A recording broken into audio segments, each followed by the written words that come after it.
Okay, Sean, Hello. what do you do for Tascam? Sure, I am the product specialist for Tascam. I also do all the training and tutorial videos. I like to travel around and give product knowledge to folks, and so that's kind of my that's my corner of the business. Over So you go to dealers too and do that? I do, yes, I do. Okay, I do. awesome. Yeah. Awesome. So what's your latest and greatest here that you're showing us today? Excellent. Yeah. So last year at NAMM, if you were paying attention, we brought this in April. This is our new digital mixers. So we've got two in the series, the Sonic V24 and the Sonic V16. These are identical internally.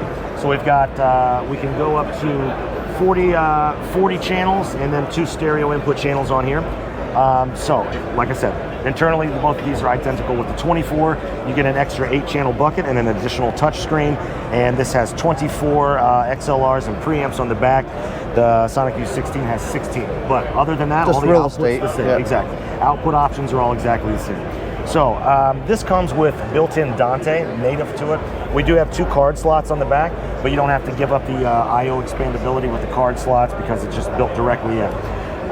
One of the card slots comes equipped with a 32-channel multi-track recorder, which records on an SD card up to 512 That's kind of gigs. your signature thing. Exactly. If you get anything Tascam, you know it's going to record audio, Right. if nothing else. So that's built in there. It comes on one of the card slots, but you don't have to, it doesn't have to live there if you don't want it. There's other cards that we produce that are, additional I/O options. So you can expand MADI, AES, EBU. You could get a Dante card if you wanted to. We have a SMPTE card coming out for broadcast. 16 additional analog outputs over DB25 connections on a card. So there's some great stuff going on. So coming in, these are our Class 1 microphone preamps, HDIA, high definition instrument architecture. The audio coming into this board is fixed at 32-bit 96K, so great headroom, depth and clarity over the signal. It really does sound phenomenal.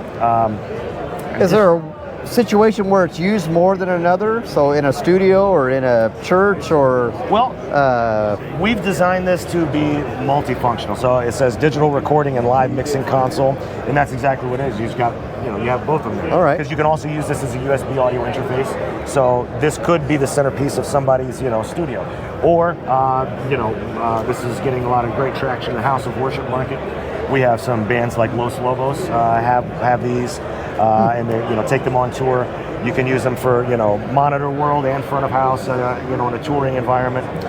You can expand the I/O, like I mentioned before, 40 mono channels, but this only has 24 inputs physically on the back of it. So we have a stage box that has 16 in, 16 out. Okay. That connects via Dante.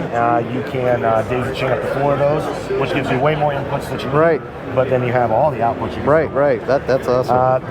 This has a 54-bit float FPGA mix engine, and that's not to be confused with audio quality because people think 32-bit float.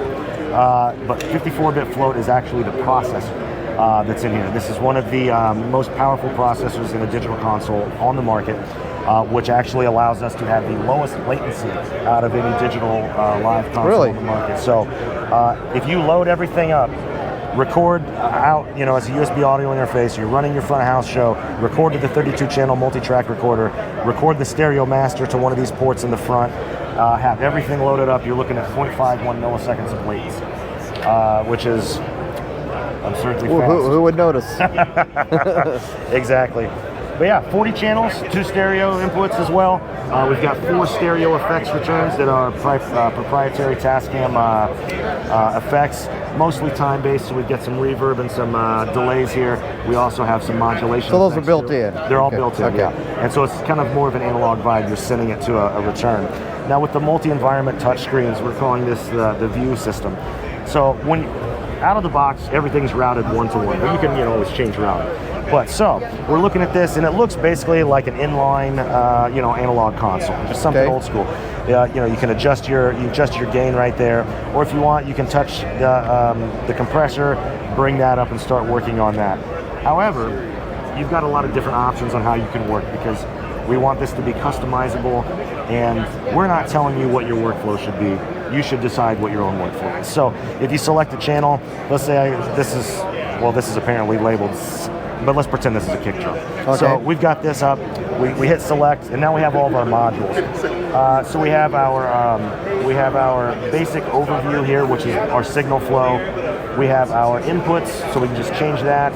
We've got a gate, which can also be switched between an expander to de-esser. We have a parametric EQ here, which also has a real-time analyzer. We have a compressor.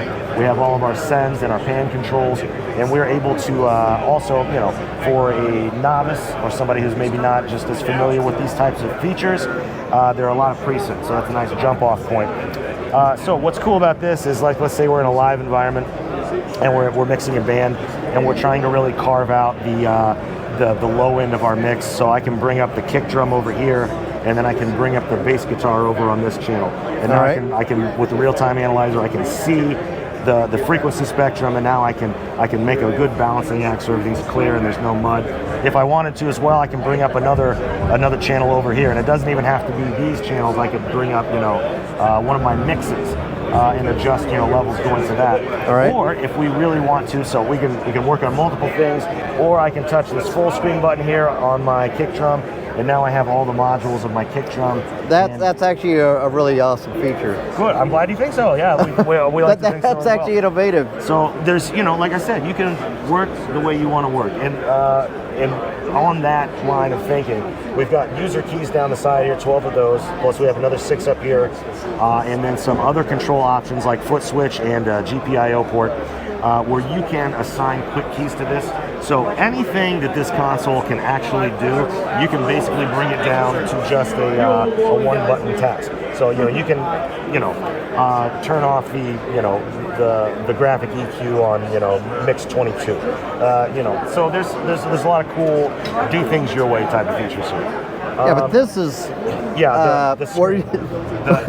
this is. I mean, it used to be that you were stuck with one screen and you had to switch between them, and what did I do on the other one? And then I mean, I know what you're talking about. Yeah. So and there's that's great, awesome. you know, with the modules, there's also great features where you can copy a module. So, you know, if you're, you know, bass DI, bass amp, you know, you can copy you know, an EQ setting and then just tweak the other one to complement it. You know, lots of The screen thing is big. That's the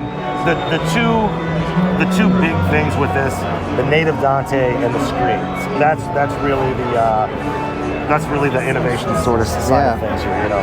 That's awesome. Yeah, got. I'll just hit a couple more things for you. We've got our mixes, which you can configure these to be auxes, groups. You can do this as matrix, so you can send mixes to mixes. You can send the main to different mixes. We've got you can have 22 mixes, and you can stereo link any of them, or just have the 22 mono on any mix, or which also is the main.